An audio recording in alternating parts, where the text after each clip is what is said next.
ಸ್ಕೂಲಲ್ಲಿ ನಮ್ಗೆ ಇನ್ನೂ ಅಷ್ಟು ಮೆಚುರಿಟಿ Yes. ಬರಲ್ಲ, Yes. ಮೆಚುರಿಟಿ ಇರಲ್ಲ. ಕಾಲೇಜಲ್ಲಿ ನಿಮಗೆ ಆ ಲೈಫ್ ಇದೆಯಲ್ಲ, ಅದು ಗೋಲ್ಡನ್ ಡೇಸ್. ಎಲ್ಲ ರೀತಿ ಕಲ್ಲು ಹೊಡಿಯೋದ್ರಿಂದ ಹಿಡಿದು ಎಲ್ಲ ರೀತಿಯ ಅನುಭವಗಳ ಔಟ್ ಆಫ್ ಮೈ ಮಜಾ ಮಾಡೋದು. ಕ್ಯೂರಿಯಾಸಿಟಿ, ಪ್ರಪೋಸಲ್ ಸಿಕ್ಕಾಪಟ್ಟೆ ಬರ್ತಿರ್ಬೋದು ಅನ್ಸತ್ತಲ್ಲ ಕಾಲೇಜಲ್ಲಿ ಇದ್ದಾಗ ತುಂಬಾ.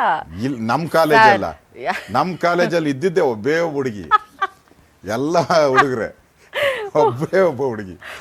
ಇಡೀ ಕಾಲೇಜ್ಗೆ ಇಡೀ ಕಾಲೇಜ್ಗೆ ನಮ್ಮ ಸೆಕ್ಷನ್ಗೆ ಒಂದೇ. ಅದರಿಂದ ಪ್ರಶ್ನೆನೇ ಬರಲ್ಲ. ಸೊ ಅದ್ರ ಬಗ್ಗೆ ಡಿಸ್ಟ್ರಾಕ್ಷನ್ ಇಲ್ಲ ಅವಾಗಿಂದ. ಏನೂ ಇಲ್ಲ, ಎಲ್ಲೂ ಡಿಸ್ಟ್ರಾಕ್ಷನ್ ಅನ್ನೋದೇ ಇಲ್ಲ, ಫುಲ್ ಫೋಕಸ್. ಹೌದು. ಬಟ್ ನಿಮ್ ಕಾಲೇಜ್ ಡೇಸ್ನ, ಸ್ಕೂಲ್ ಡೇಸ್ನ ಅಷ್ಟೇ ಎಂಜಾಯ್ ಕೂಡ ಮಾಡಿದ್ದೀರಾ? ಗ್ಯಾರಂಟಿ ಎಂಜಾಯ್ ಅಂಡ್ ಮಾಡಿದ್ದೀವಿ. ನಿಮ್ಮ ಲೆಕ್ಚರರ್ಸ್ನ ನೆನಪಿಸ್ಕೊಳ್ಬೇಕಂದ್ರೆ ಖಂಡಿತ, ಯಾಕಂದ್ರೆ ಗುರುಗಳು ಅಷ್ಟೇ ಒಂದು ದೊಡ್ಡ ಏನೋ ರೋಲ್ನ ಪ್ಲೇ ಮಾಡ್ತಾರೆ. ಸೊ ಯಾಕಂದ್ರೆ ನೀವು ಸ್ಕೂಲ್ ಕಾಲೇಜ್ ಭಾಳಷ್ಟು ನಮ್ಮ ಹೈಸ್ಕೂಲ್ ಲೈಫಲ್ಲೂ ಕೂಡ ನಮಗೆ ಭಾಳಷ್ಟು ಮೇಸ್ಟ್ರುಗಳು ನನಗೆ ಸಹಾಯ ಮಾಡಿದ್ದಾರೆ. ನನ್ನ ಸ್ಪೋರ್ಟ್ಸ್ ಆ್ಯಕ್ಟಿವಿಟೀಸಲ್ಲಿ ಸಹಾಯ ಮಾಡಿದ್ದಾರೆ. ಕಾಲೇಜು ಲೆವೆಲಲ್ಲೂ ಕೂಡ ಸಹಾಯ ಮಾಡಿದ್ದಾರೆ. ಪೋರ್ಷನ್ಸ್ ಕಂಪ್ಲೀಟ್ ಮಾಡಕ್ಕೆ ಮಾಡೋದಾಗ್ಲಿ ಅದೆಲ್ಲ. ನನಗೆ ಹೇಳ್ತಾ ಇದ್ರು, ಲೈ ಅವರೊಬ್ಬರು ಲೆಕ್ಚರರ್ ನನಗೆ ಹೇಳ್ತಾ ಇದ್ರು, ಏನೋ ಮಾಡೋದು ನೀನು ಪುಸ್ತಕ ಕೊಟ್ಟರು ನಾನು ನಿನ್ನ ಕೈಲಿ ಪಾಸ್ ಆಗಲ್ಲ, ನೀನು ಹೋಗೋ ಈ ಸರಿ ಅಂತ ಇದ್ರು. ಪುಸ್ತಕ ಕೊಟ್ಟರು ನೀನು ಪಾಸ್ ಆಗಲ್ಲ ಹೋಗು ಅಂತೇಳಿ ಅಂತ. ಕಾಲೇಜಲ್ಲಿ ನಾವು ಏನೋ ಲೆಕ್ಚರರ್ ಪಾಠ ಮಾಡೋರು, ನಾವು ಇಲ್ಲೇನೋ ಕೀಟ್ಲೆ ಮಾಡ್ತಾ ಇದ್ರಿ. ಅಷ್ಟು ತರಲೆ ಅಷ್ಟು ತರಲೆ ಮಾಡ್ತಾ ಇದ್ರು. ಬ್ಯಾಕ್ ಬೆಂಚ್, ಲಾಸ್ಟ್ ಬೆಂಚೇನೆ ಅವ್ರು ಹಂಗೆಲ್ಲರು ಅಂತ ಹೇಳ್ತಾ ಇದ್ರು. ಲೇ ನೀನು ಅವರು ಏಕವಚನದಲ್ಲಿ, ನೀನು ಪುಸ್ತಕ ಕೊಟ್ಟರು ಪಾಸ್ ಆಗಲ್ಲ ಹೋಗೋ ನೀನು, ಇದೇ ಆಗೋಯ್ತು. ಫಸ್ಟ್ ಅಟೆಂಪ್ಟ್ ಅಲ್ಲೇ ಇಲ್ಲ, ನಾನು ನಂದು BSc PCMB ಮಾಡಿದ್ದೀನಿ. ಅದರಲ್ಲಿ ಅಟೆಂಪ್ಟ್ ಆಗಿದೆ ನಮ್ಮದು. ಫಸ್ಟ್ ಇದರಲ್ಲೇ ನಮ್ಮದು ಬ್ಯಾಲೆನ್ಸಿಂಗ್ ಇರೋದು, ರೆಗ್ಯುಲರ್ ಬ್ಯಾಕ್ಲಾಗ್ಸ್ ಅಂತ. ಬ್ಯಾಕ್ಲಾಗ್ಸ್ ಮಾಡ್ಕೊಂಬಂದಿದ್ದೀರಿ. ಸೊ ನೈಸ್ ಸರ್, ಅದೆಲ್ಲ ನೆನಪಿಸ್ಕೊಳ್ಳೋಕೆ ಚೆನ್ನಾಗಿರುತ್ತೆ. ಸೊ ಈಗ ನೀವು ವಿರೋಧ ಪಕ್ಷದ ನಾಯಕರಾದ್ರೂ ಕೂಡ ಎಲ್ಲಾ ಪಕ್ಷದವರು ನಿಮ್ಗೆ ಅಷ್ಟೇ ಪ್ರೀತಿ ಕೊಡ್ತಾರೆ, ಅವರಷ್ಟೇ ನಿಮ್ಮನ್ನ ಒಂದು ಫ್ರೆಂಡ್ಲಿ ಆಗಿ ನೋಡ್ತಾರೆ ಸರ್. ಅದನ್ನ ಹೇಗ್ ಸರ್ ಮೇಂಟೈನ್ ಮಾಡ್ತಾರೆ? ಯಾಕಂದ್ರೆ ನಾವು ಬಣ್ಣ ಹಚ್ಕೊಂಡು ತೆರೆ ಮುಂದೆ ಆಕ್ಟ್ ಮಾಡೋದು ಒಂದು ನಮಗೆ ಅದ್ರ ಕ್ಯಾರೆಕ್ಟರ್ ಅಂತ ಅನ್ಸತ್ತೆ. ನಿಮ್ಗೆ ಆಗದೇ ಇದ್ದವ್ರ ಜೊತೆ ಕೂಡ ನೀವು ಚೆನ್ನಾಗಿರ್ಬೇಕು ಅಂದಾಗ ಅದನ್ನ ನೀವು ಹೇಗೆ ನಿಭಾಯಿಸ್ತೀರಾ ಸರ್? ನೋಡಿ, ನಿಮ್ಮ ಕ್ಯಾರೆಕ್ಟರ್ ಮೇಲೆ ಎವ್ರಿಥಿಂಗ್ ಡಿಪೆಂಡ್ ಆಗುತ್ತೆ. ನೀವು ದ್ವೇಷ ಮಾಡಬಾರ್ದು ಯಾವುದನ್ನು. Political life long political life ಅಲ್ಲ ಇರೋದು. ಇಲ್ಲ, ಇದು ಅದಾದ್ಮೇಲೂ ಜೀವನ ಇದೆ ನಿಮಗೆ. ಜೀವನ ಪೂರ್ತಿ ನೀವು ರಾಜಕಾರಣ ಮಾಡ್ಕೊಂಡಿರಬಾರ್ದು.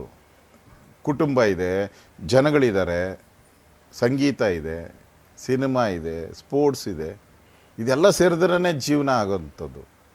ಅದರಿಂದ ನಾವು, ನನ್ನ ಸಿದ್ಧಾಂತನೇ ಬೇರೆ, BJP ಸಿದ್ಧಾಂತನೇ ಬೇರೆ, ಕಾಂಗ್ರೆಸ್ ಸಿದ್ಧಾಂತಕ್ಕೋಸ್ಕರ ನಾವು ಫೈಟ್ ಮಾಡ್ತೀರಿ ಅಷ್ಟೇ. ಅವ್ರ ಸಿದ್ಧಾಂತ ಸರಿ ಇಲ್ಲ, ನಾವು ಫೈಟ್ ಮಾಡ್ತೀರಿ. ಆ ವ್ಯಕ್ತಿ ಸರಿ ಇಲ್ಲ ಅಂತಲ್ಲ. ನೀವು ವ್ಯಕ್ತಿಗಳನ್ನು ದ್ವೇಷ ಮಾಡಬಾರ್ದು, ನೀವು ಸಿದ್ಧಾಂತಗಳನ್ನು ದ್ವೇಷ ಮಾಡಬೇಕು. ಅದು ಹೋರಾಟ ಮಾಡೋವಂಥದ್ದು ಇದ್ದೇ ಇರ್ತದೆ. ನೀವು ಅದನ್ನು ನೀವು ವೈಯಕ್ತಿಕ ಲೈಫ್ಗೆ ನೀವು ಯಾರನ್ನು ಕೂಡ ಟೀಕೆಗಳನ್ನು ಮಾಡೋದು ನಾನು ಇಷ್ಟಪಡಲ್ಲ. ಯಾವುದನ್ನು ಯಾರಿಗೇ ಆಗಲಿ ಪೊಲಿಟಿಕಲ್ಲಾಗಿ ನಾವು ಟೀಕೆ ಮಾಡೋಣ, ವೈಯಕ್ತಿಕ ನನ್ನ ಲೈಫಲ್ಲಿ ಯಾವತ್ತೂ ನಾನು ಟೀಕೆ ಮಾಡೋಕ್ಕೆ ಹೋಗಲ್ಲ ವೈಯಕ್ತಿಕವಾಗಿ. ಸೊ ಅದನ್ನು ಉಳಿಸ್ಕೊಂಡ್ರೆ ಆಟೋಮೆಟಿಕಲಿ ನಿಮಗೆ ರಾಜಕೀಯ ಆದ್ಮೇಲೆ ಜೀವನ ಇದ್ದೇ ಇರ್ತದೆ. ರಾಜಕೀಯ ಬಿಟ್ಟ ಮೇಲೆ ಏನು ಮಾಡ್ತೀರಾ ನೀವು? ಅಲ್ಲ, ಲೈಫ್ ಇದ್ದೇ ಇರ್ತದೆ. ಅದರಿಂದ ಅದೇ ನೋಡಿ, ಒಂದಲ್ಲ ಒಂದು ಸರಿ ಮನುಷ್ಯ ಬದಲಾವಣೆ ಆಗ್ಬೋದು. ಎಲ್ಲರೂ ಕೂಡ ಕಾಂಗ್ರೆಸ್ಸಲ್ಲೂ ಬದಲಾವಣೆ ಆಗ್ಬೋದು, BJPಯಲ್ಲೂ ಬದಲಾವಣೆ ಆಗ್ಬೋದು. ನಾವು ನೋಡಿದಾರಲ್ಲ, ಬೇಕಾದಷ್ಟು ಜನ ಕಾಂಗ್ರೆಸ್ಸಲ್ಲೂ ಇದ್ದಾರೆ, BJPಗೆ ಬಂದಿದ್ದಾರೆ, BJP ಇದ್ದವ್ರು ಕಾಂಗ್ರೆಸ್ಗೆ ಬಂದಿದ್ದಾರೆ. ಅದನ್ನ ನೋಡ್ತೀರಿ. ನಾನಂತೂ ಹಂಗೆ ಹೋಗೇ ಇಲ್ಲ. ಅದರಿಂದ ನಾವು ಆ ಬ್ರಾಡ್ ಮೈಂಡಲ್ಲಿ ನಾವು ನೋಡಬೇಕು. ಬ್ರಾಡ್ ಇಶ್ಯೂಸ್ ಬೇಸಿಸ್ ಮೇಲೆ ನಾವು ಟೀಕೆಗಳನ್ನು ಮಾಡಬೇಕು. ವೈಯಕ್ತಿಕ ಟೀಕೆಗಳನ್ನು ಮಾಡಿದ್ರೆ ನಿಮ್ಗೆ ವಿರೋಧಿಗಳು ಜಾಸ್ತಿ ಆಗ್ತಾರೆ. ವೈಯಕ್ತಿಕ ಟೀಕೆಗಳನ್ನು ಬಿಟ್ಟರೆ ನೀವು ಇಶ್ಯೂ ಬೇಸಿಸ್ ಟೀಕೆ ಮಾಡಿದ್ರೆ ಜನ ಅಕ್ಸೆಪ್ಟ್ ಮಾಡ್ತಾರೆ, ಲೀಡರ್ಸು ಅಕ್ಸೆಪ್ಟ್ ಮಾಡ್ತಾರೆ. ನಾನು ಆ ಒಂದು ಮೆಂಟಾಲಿಟಿ ಇರುವಂಥ ನಾಯಕ ನಾನು. ಪ್ರೊಫೆಷನ್ನೇ ಬೇರೆ, ಪರ್ಸ್ನಲ್ ಲೈಫೇ ಬೇರೆ, ಅದನ್ನು ನಾವು ಹ್ಯಾಂಡಲ್ ಮಾಡಿಕೊಂಡು ಹೋಗಬೇಕು. ಸೊ ಇಷ್ಟೆಲ್ಲ ಕೆಲಸ ಮಾಡಿಕೊಂಡು ಖಾಲಿ ಹಾಳೆಯಾಗಿದ್ದಂತಹ ಒಂದು ವ್ಯಕ್ತಿ ಈಗ ಒಂದು ಇತಿಹಾಸನ ಸೃಷ್ಟಿ ಮಾಡಿ ಬರೆಯುವಂಥ ಒಂದು ದೊಡ್ಡ ವ್ಯಕ್ತಿತ್ವ ಆಗಿ ಬೆಳೆದಿರೋದು ತುಂಬ ನಮ್ಮ ದೇಶಕ್ಕೆ ಒಂದು ಮಾದರಿ ಅಂತ. ಸೊ ಇಷ್ಟೆಲ್ಲ ಸಾಧನೆ ಮಾಡಿರೋರು ನಮಗೂ ಖಂಡಿತವಾಗ್ಲೂ ಆಸೆ ಇದೆ. ಇಲ್ಲಿರುವಂಥ ಎಲ್ಲ ಕರ್ನಾಟಕದ ಜನತೆ ಕೂಡ ಅಪೇಕ್ಷಿಸ್ತಿರೋದು ಒಂದೇ, ನಿಮ್ಮನ್ನ CM ಆಗಿ ನಾವು ನೋಡಬೇಕು ಅಂತ. ಸೊ ಅದ್ರ ಬಗ್ಗೆ ನಿಮ್ಮ ಒಂದು ಅಭಿಪ್ರಾಯ ಸರ್?